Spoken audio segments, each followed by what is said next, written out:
Elise Moreau was a star at BlueSea Sanctuary in Santa Cruz, California.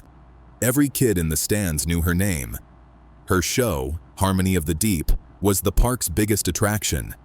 But what made people really love her wasn't just the tricks.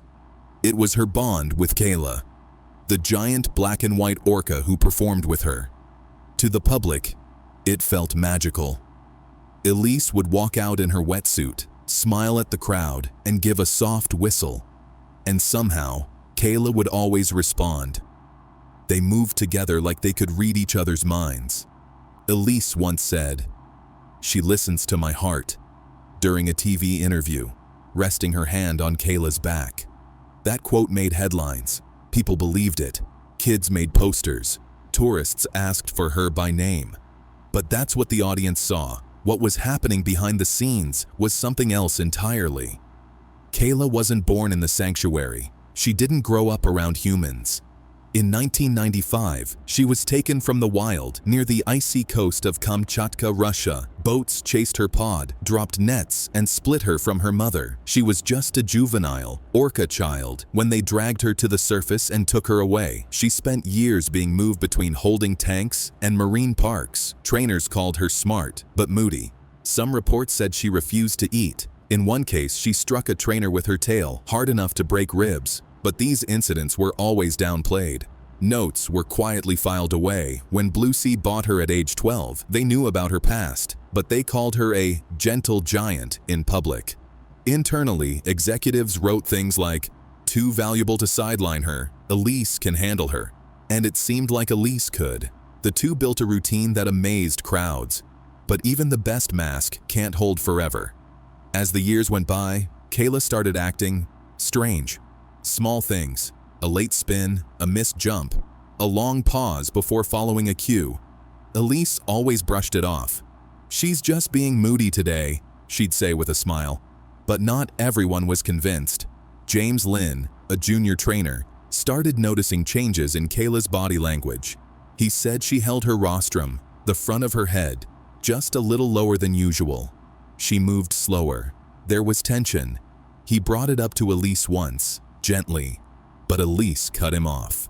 "I know her better than anyone," and she really believed that. But sometimes, loving something too much makes you blind to the danger.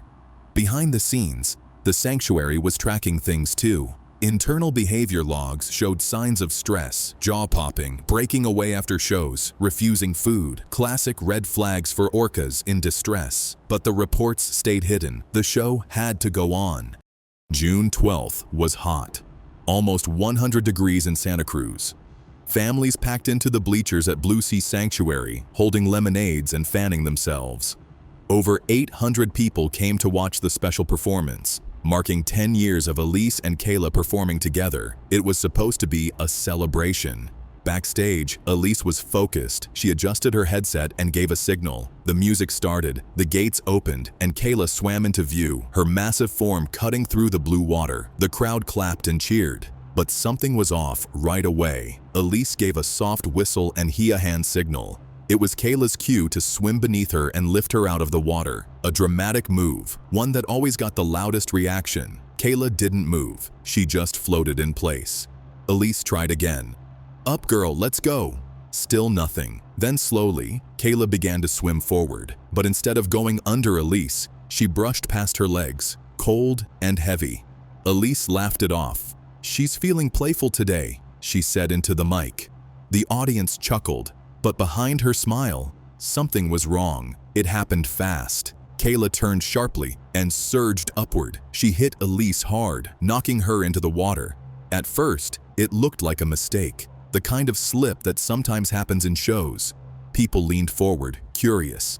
Then the pool exploded. Kayla clamped down on Elise's arm, not in play, but in attack. She pulled her under. Elise screamed, but it was swallowed by the water. Her legs thrashed. Blood rose in spirals. Trainers froze. The crowd gasped. Someone said, "That's not part of the show." Kayla didn't let go. She yanked Elise deeper, then rose up again, spinning with her body locked in her jaws. People started screaming. Parents grabbed their kids. One man dropped his soda, stunned. On the deck, staff scrambled for emergency gear. A trainer threw a buoy to distract Kayla, but it didn't work. Kayla wasn't performing anymore. She was doing something else entirely. Keep watching until the end, because what happens in the final seconds of that pool will change how you see all of this forever. Kayla wouldn't stop. She dove again, dragging Elise deeper. The water churned red. Her body twisted under the surface, helpless. When they came up again, Kayla thrashed her violently from side to side, her teeth still locked on Elise's arm. The audience was screaming now. Some covered their kids' eyes. Others stood frozen, unsure if this was real. Backstage, alarms went off. Staff ran toward the pool. One trainer threw a weighted toy, no response. Another tried the emergency net, but it snagged and jammed halfway. Someone hit the sound system, blasting a high-pitched noise meant to make Orca's release. It only made Kayla angrier. She slapped the water with her tail, sending waves crashing onto the front rows. People stumbled backward, soaked, crying, panicking. Elise surfaced again, coughing, her face pale and streaked with blood. She tried to swim to the edge, but then Kayla struck her leg and yanked her back under. For a brief second, Elise broke the surface again. Her mouth opened, one word, "Help." Then came the sound that would haunt everyone who heard it. A sharp crack, loud, clear, final. Kayla's rostrum had slammed into Elise's chest. Her body went limp. Still, Kayla wasn't done. She swam beneath her, rose up and launched her into the air. Elise flew like a rag doll, flipping once before slamming back into the pool. She didn't move. Security finally reached the scene, but it was too late. Another trainer tried to throw out food, yelling Kayla's name. But the Orca wasn't listening. She circled slowly, eyes fixed on the floating body, not with rage, with something colder. Like she wasn't performing anymore. She was remembering. Suddenly, it all went quiet. Kayla drifted to the middle of the pool, still silent. Elise floated near the edge, her wetsuit torn, her arm bent the wrong way. The water was dark around her, and very still. Paramedics ran in. They pulled her from the pool and started chest compressions right there on the deck. But Elise didn't respond. On the radio, someone sobbed uncontrollably. But Elise stayed silent. She was gone. What happened next wasn't just about a show gone wrong. It became a national scandal. And what one janitor saw later that night is something no one can explain. The next morning, BlueSea Sanctuary stayed closed. Gates locked. News vans lined the parking lot. Reporters tried to get answers, but no one from the park spoke. Inside, investigators from OSHA, animal welfare groups, and marine scientists began their work.